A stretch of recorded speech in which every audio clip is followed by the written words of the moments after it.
Hello friends हमने पिछले कुछ वीडियोस में बात की थी अलग अलग स्ट्रक्चर्स पे किसी एक वर्ब को, एक एक्शन को कैसे यूज़ करें।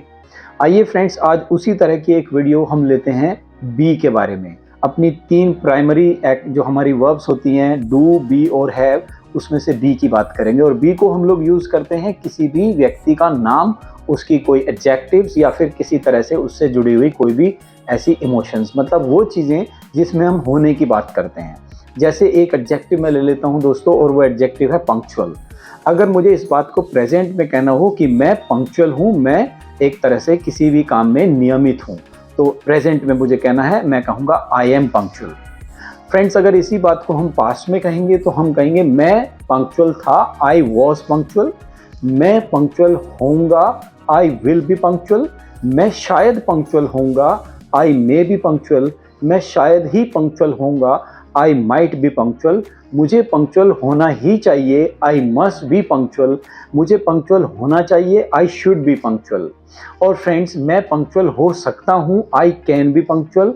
मैं पंक्चुअल हो सकता था या हो पाया था, आई कुड बी पंक्चुअल। मुझे पंक्चुअल होना चाहिए था, रहना चाहिए था, I should have been punctual. मैं शायद पंक्चुअल रहा हूँगा, I may have been punctual. या मैं शायद ही पंक्चुअल रहा हूँगा। ऐसी बातें जब हम बोलते हैं कि मैं शायद ऐसा रहा हूँगा, यानी मुझे क्लियरली ये चीज़ याद नहीं है कि मैं ऐसा था या नहीं था, तो मैं कहूँगा I might have been punctual. और फ्रेंड्स, मैं पंक्चुअल हो तो सकता था, लेकिन मैंने कोई कारण नहीं था कि मैं पंक्चुअल ना हो पाऊँ, फिर भी मैं पंक्चुअल नहीं हुआ। मैं कह सकता हूँ I could have been punctual. और फ्रेंड्स, अगर मुझे कहना हो कि मैं हो जाता पंक्चुअल, लेकिन किसी ऐसी वजह से जो मुझे पंक्चुअल होने से रोक रही थी, उसकी वजह से मैं पंक्चुअल नहीं हो पाया, तो मैं हिंदी में कहूँगा कि मैं पंक्चुअल हो गया होता, I would have been punctual. यहाँ पे मैंने यूज़ किया है एक एडजेक्टिव और वो था पंक्चुअल। आप भी किसी भी तरह की कोई एडजेक्टिव को यूज़ कर सकते हैं, एंड आप भी यूज़ कर सकते हैं इन्हीं सारे स्ट्रक्चर्स को, ताकि आपकी बी पे अच्छी तरह से कमांड आ पाए। Thanks for watching.